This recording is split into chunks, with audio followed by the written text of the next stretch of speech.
요한계시록은 주후 95년경에 쓰였다고 추정이 됩니다. 도미티아노스라는 황제가 로마를 통치하던 그때에 황제는 백성들이 자신을 신으로 숭배하고 섬기기를 원했습니다. 그러니 이를 거부하는 기독교는 자연스레 로마의 탄압의 대상이 되었습니다.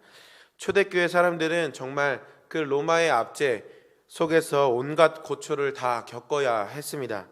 어떤 경제적인 활동도 할 수 없었고 핍박을 피해 자신이 살던 곳을 다 떠나야 했습니다.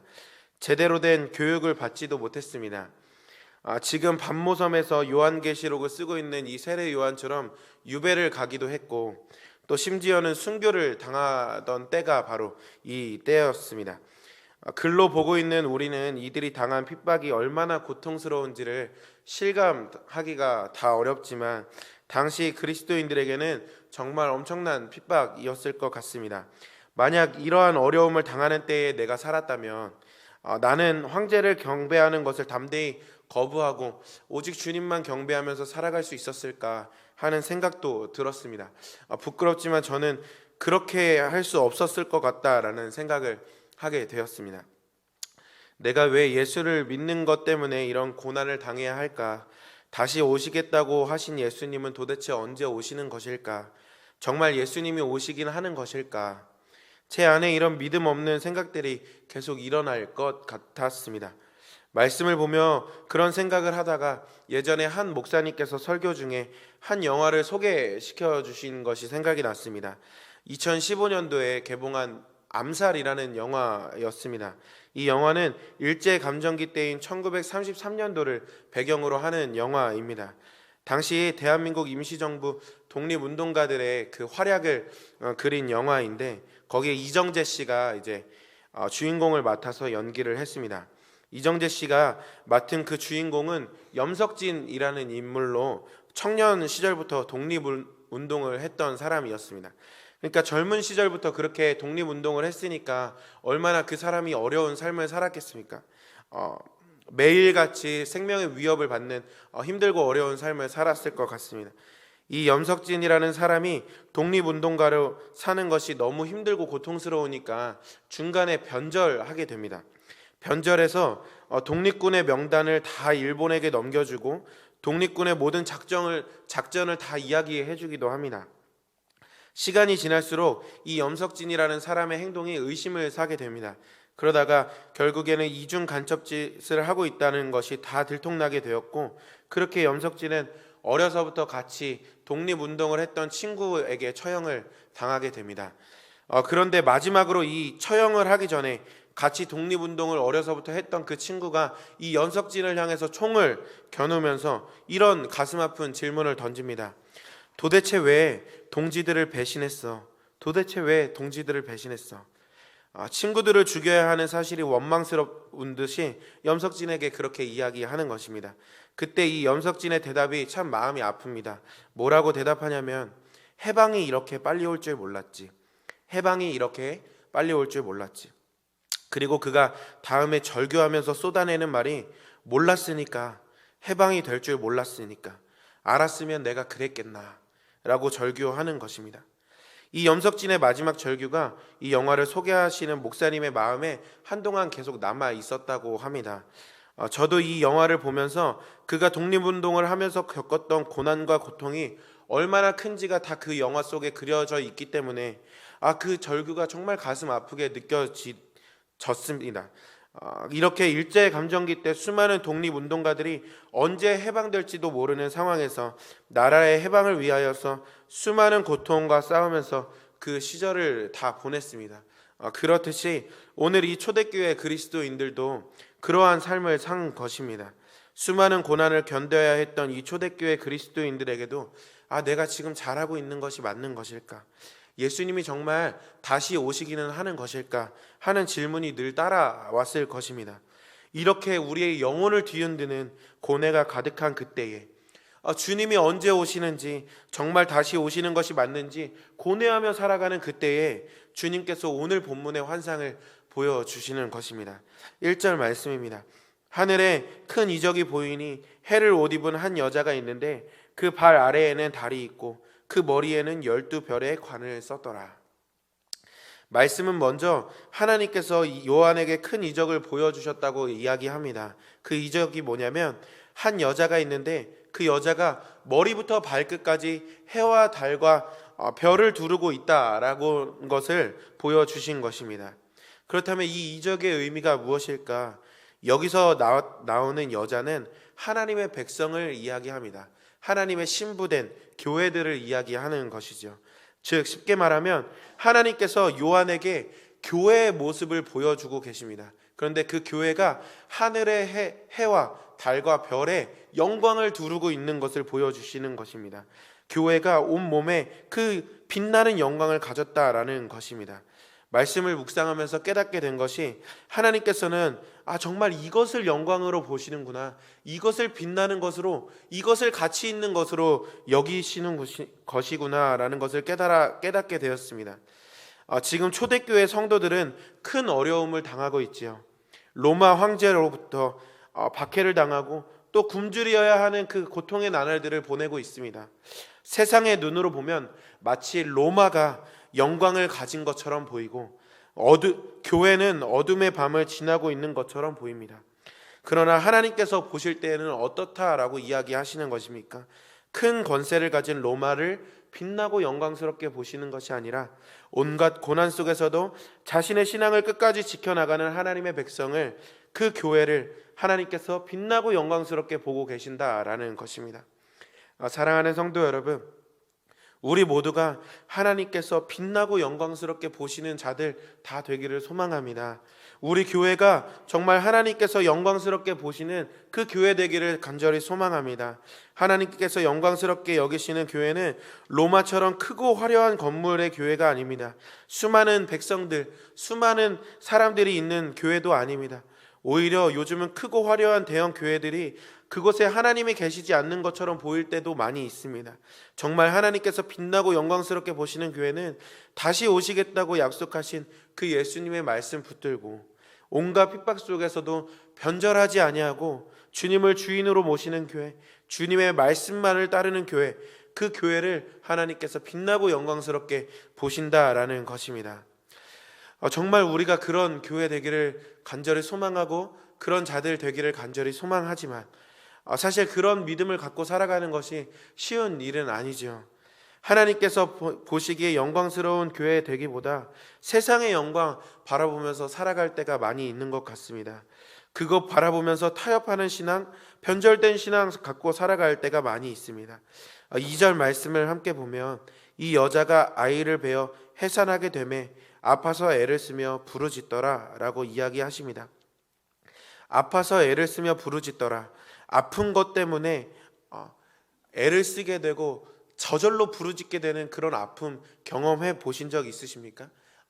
아이를 낳았던 분들은 다 겪으셨던 것 같습니다. 저는 아이를 해산하는 그 고통이 얼마나 큰 것인지를 경험해 보지 못했지만 그것이 정말 큰 고통이라는 것을 들어왔습니다. 2절 말씀에 교회가 이와 같은 큰 고통을 겪으면서 아이를 해산하고 있다라고 이야기합니다. 여기서 교회가 해산하는 아이는 5절 말씀에 언급하고 있는데 바로 예수 그리스도이십니다. 즉 주님의 교회된 우리는 그리스도를 낳는 삶을 살아가야 한다라는 것입니다.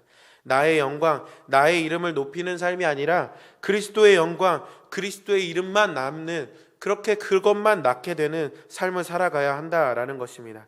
그러니 이 세상 속에서 나를 드러내지 못하는 것, 예수를 믿어 온갖 고난을 당하면서도 예수님만 드러내야 한다는 것이, 그것이 얼마나 힘든 일입니까? 그러기에 계속해서 우리는 나의 영광, 나의 이름을 낳기 위해서 타협하는 신앙 갖고 살아갈 때가 많이 있는 것 같습니다.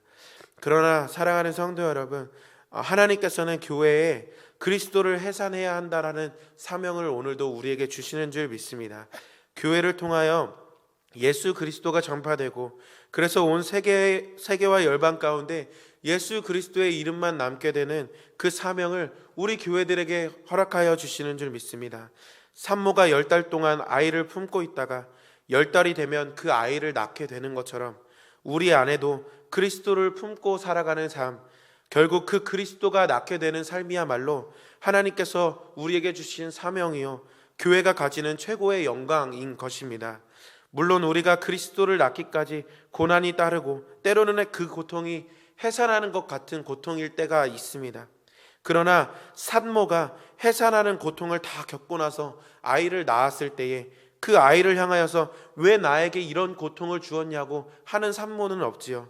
아이를 낳았을 때 말할 수 없는 고통 겪지만 오히려 그 아이를 품에 안으면 그것이 산모의 모든 고난의 위로가 되듯이, 이처럼 비록 우리의 삶에 고통이 따르고 고난이 따를지라도 우리를 통해 온 열방에 그리스도가 전해지고 그리스도가 낫게 된다면 그것이 정말 우리의 큰 기쁨이 되고 영광이 되고 위로가 될 것입니다.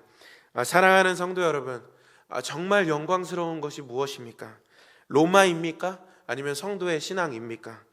세상의 부와 명예, 세상 자랑입니까? 아니면 그리스도이십니까? 오늘 우리가 정말 무엇이 영광된 것인지를 정확하게 보게 되었으면 좋겠습니다. 변절한 독립운동가는 독립이 이렇게 빨리 올지 몰랐기에 배신했다라고 이야기했습니다. 그러나 우리는 오늘 주님은 우리에게 지금 로마가 영광스럽게 빛나는 것처럼 보이지만 그날이 되면 진짜 영광스러운 것이 무엇인지를 밝히 드러나게 될 것이라고 우리에게 말씀해 주고 계십니다. 그리고 그 날이 반드시 올 것이라고 주님 말씀해 주고 계십니다. 그러므로 무엇이 진짜 영광스러운지를 정확히 보고 알아서 비록 그 날이 더디 올지라도 결코 흔들리지 않는 그 믿음으로 살아가는 우리 모든 교회들이 되길 간절히 소망합니다. 또 고난의 때를 살아가는 성도들에게 하나님께서 보여주시는 것이 하나가 있는데, 그것은 어떠한 고난 속에서도 하나님께서 우리를 지키시고 보호하신다라는 것입니다. 3절 4절 말씀을 함께 보면, 하늘에 또 다른 이적이 보이니 보라, 한 큰 붉은 용이 있어 머리가 7이요 뿔이 10이라. 그 여러 머리에 7 왕관이 있는데 그 꼬리가 하늘의 별 3분의 1을 끌어다가 땅에 던지더라. 용이 해산하는 여자 앞에서 그가 해산하면 그 아이를 삼키고자 하더니 라고 말합니다. 영광스러운 교회의 모습을, 그 이적을 본 요한은 이제 또 다른 이적을 보게 되었습니다.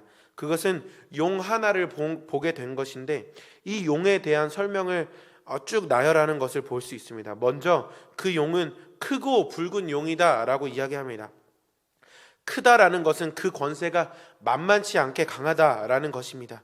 붉다라는 것은 잔인하고 파괴적이다라는 것입니다. 또 7머리가 있다라고 이야기를 하는데, 그 머리가 7이다라고 이야기하는 것은 그가 지혜로워서 간사하고 교묘하게 속일 수 있다라는 것을 말하는 것이고, 뿔이 10개다라는 말은 그만큼 능력이 크다라는 것이고, 그 머리에 7 왕관을 썼다라는 것은 그가 왕이신 하나님을 대적하고 스스로 왕이 되고 싶다라는 것입니다. 9절에는 이 용이 누구를 상징하는 것인지 정확하게 서술하고 있는데, 9절 말씀을 보면 그 용은 옛 뱀, 곧 마귀, 사탄을 말하는 것이라고 이야기합니다. 앞서 함께 읽었던 4절 말씀에서 기록하고 있듯이 이 사탄은 지금 큰 권세, 별 3분의 1을 끌어다가 땅에 던질 수 있는 그 권세를 가지고 교회 앞으로 와서 교회가 해산하는 그 아이들을 삼키려고 합니다. 교회의 영광을 수포로 돌아가게 하려고 하는 것입니다. 그러나 5절 말씀을 보면 하나님께서 그것을 막으십니다. 5절 말씀에 여자가 아들을 낳으니 이는 장차 철장으로 만국을 다스릴 남자라. 그 아이를 하나님 앞과 그 보좌 앞으로 올려가더라. 하나님께서 그 아이를 데리고 하늘로 올라간 것입니다. 그런데 저는 이 말씀을 보면서 하나님이 참 야속해 보였습니다. 왜 그랬냐면 데려가시려면 같이 데려가시지, 왜 아이만 데려가시고 아이를 낳은 그 해산한 고통을 다 겪었던 그 여자는 이 땅에 남겨두셨을까? 왜 광야에서 살아가게 하시는 것일까? 6절 말씀에 그 여자는 광야로 도망치는 인생 살게 되었다고 이야기하는데 왜 그렇게 하시는 것일까? 교회가 또 주를 믿는 그 하나님의 백성이 광야에서 살아가고 있는 삶을 살아가고 있다라고 오늘 말씀에 이야기하고 있습니다. 광야가 어떤 곳입니까? 한 줌의 씨도 심을 수 없고 열매 하나 얻을 수 없는 것이 광야입니다. 낮에는 뜨거운 햇빛이, 밤에는 무서운 추위가 있는 곳이 광야입니다. 맹수의 위협과 전갈의 위협이 있는 곳이 광야입니다. 광야는 무언가 의존하거나 생산해낼 수 없는 곳이 광야입니다. 광야는 인간적으로 보면 절망의 땅으로밖에 여겨지지 않는 곳이 광야입니다. 그러나 그 주님의 그 광야는 역설의 영성을 담는 곳입니다. 우리의 힘으로는 아무것도 할 수 없기에 오직 하나님의 임재를, 하나님의 인도를, 하나님의 보호를 경험하는 완전한 곳이 광야이기도 합니다. 한 줌의 씨를 심을 수 없고 또 열매 하나 바랄 수 없기에 주님만 바라게 되는 것이 광야입니다. 낮에는 뜨거운 햇빛을 막아주시는 주님, 밤에는 추위로부터 지켜주시는 주님을 경험하는 것이 바로 광야입니다. 40년 동안 발이 부르트지 않는 은혜, 의복이 헤어지지 않는 은혜, 날마다 일용할 만나를 먹여주시는 은혜를 경험하는 곳, 그것이 바로 광야입니다. 하나님께서는 오늘 이 은혜를 경험하게 하시려고, 그 은혜만 붙잡고 사는 사람으로 우리를 세워주시려고 광야로 보내신 것입니다. 6절 말씀에 그 여자가 광야로 도망하며 거기서 1260일 동안 그를 양육하기 위하여 하나님께서 예비하신 곳이 있더라. 광야는 하나님께서 우리를 양육하시기 위하여서 예비하신 곳이라고 이야기합니다. 광야를 통해 우리는 하나님께서 우리의 전부이심을 체험하게 되는 것입니다. 애굽에만 있으면 그 은혜를 체험할 수 없습니다. 그러나 광야로 나아가면 그 은혜를 경험할 수 있습니다. 그러기에 우리는 광야로 도망쳐야 하는 우리의 신세에 대한 한탄하며 살아가는 삶이 아니라 광야에서 우리를 하나님의 사람으로 양육해 가시는 그 주님의 은혜를 찬양하며 살아가야 하는 것입니다. 사랑하는 성도 여러분, 우리는 하나님의 자녀입니다. 부모가 자식을 양육하는 일은 부모에게도 참 고된 일입니다.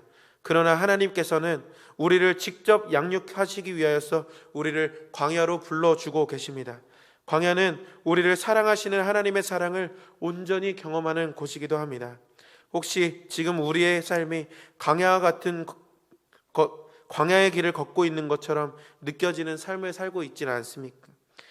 그 광야에서 우리를 양육하시는 그 주님의 사랑을 경험할 수 있게 되기를 간절히 소망합니다. 주님이 우리의 전부가 되게 하시려는 그 양육을 기쁨으로 수료할 수 있게 되는 우리가 되기를 간절히 소망합니다. 우리가 그 사랑과 기쁨을 느끼게 될 때 우리에게 있어 광야는 더 이상 광야로 여겨지지 않을 것입니다. 하나님께서 우리를 광야로 보내 사랑으로 양육해 주십니다. 비록 우리의 삶이 광야와 같은 삶일지라도 그곳에서 우리를 주의 백성으로 또 빛나고 영광된 교회로, 그리스도만 남게 하는 그 교회로 세워가시는 그 주님의 사랑을 느끼며 그 주님을 발견하며 그 주님을 바라보며 사는 우리 모두가 되기를 간절히 소망합니다. 함께 기도하시겠습니다.